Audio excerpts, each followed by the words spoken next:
Assalamu alaikum. Once again, I am Hafeez Malik from easy line international. और 14 सितंबर के दिन जो पीएमडीसी की तरफ से एक प्रेस रिलीज़ हुआ है, उसके वजाहती बयान के लिए के साथ मैं आपकी खिदमत में हाज़िर हूँ, क्योंकि काफ़ी तलबा और तलबात फिर से परेशान थे कि पीएमडीसी हमें लाइसेंस देगा, हम जिस यूनिवर्सिटी में पढ़ रहे हैं कि वो उसको उसकी डिग्री यहाँ पर मानी जाएगी या नहीं मानी जाएगी। तो कुछ 8 सितंबर के जो नोटिफिकेशन था उसके तसलसल से जो 14 सितंबर का प्रेस रिलीज़ आया, इन दोनों को हम कंबाइंडली जो है वो डिस्कस करेंगे ताकि चीज़ें मज़ीद जो है वो क्लियर हो सकें।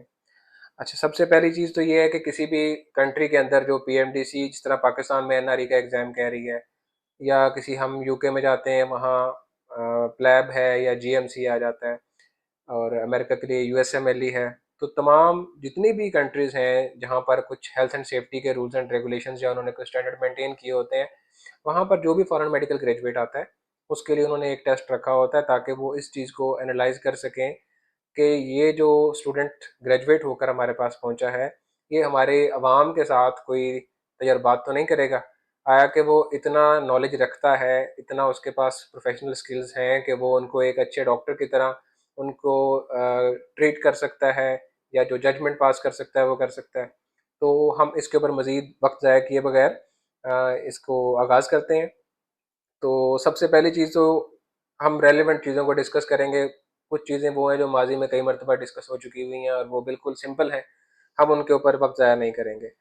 तो पीएमडीसी के मुताबिक यहाँ पर जो भी स्टूडेंट इससे पहले, यानी कि जो पीएमसी था, पीएमडीसी से पहले पीएमसी दोबारा डिसॉल्व हुआ तो पीएमडीसी जो है वो मर्ज वजूद में आया, लेकिन दोनों की पॉलिसीज जो है वो स्टूडेंट्स के ऊपर नाफिजुल अमल है।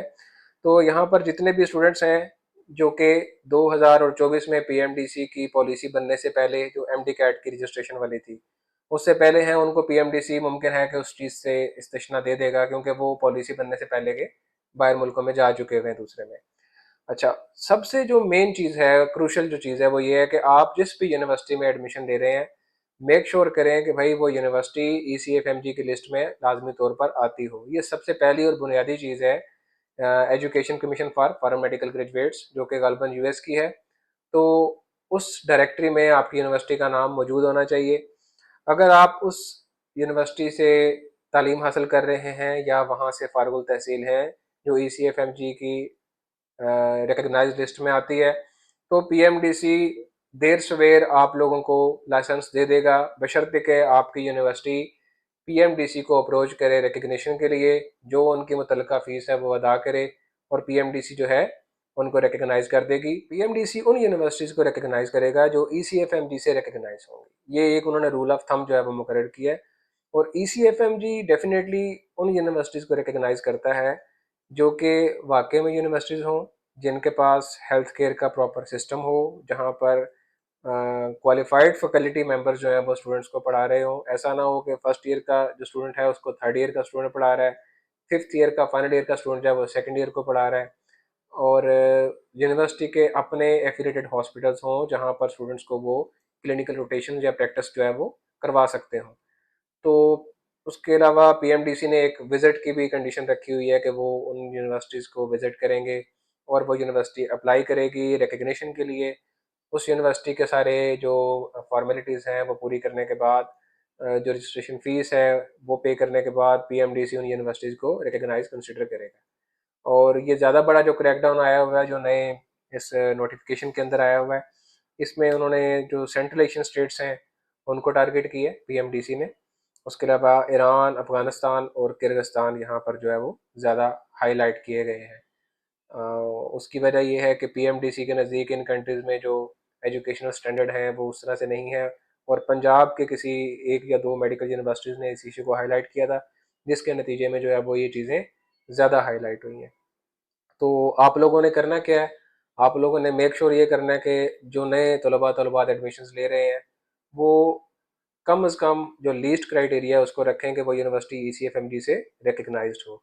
अगर वो यूनिवर्सिटी ईसीएफएमडी से रिकग्नाइज नहीं है तो वो आपके लिए डेफिनेट बेसिस पर कोई ना कोई प्रॉब्लम क्रिएट होगा ही होगा।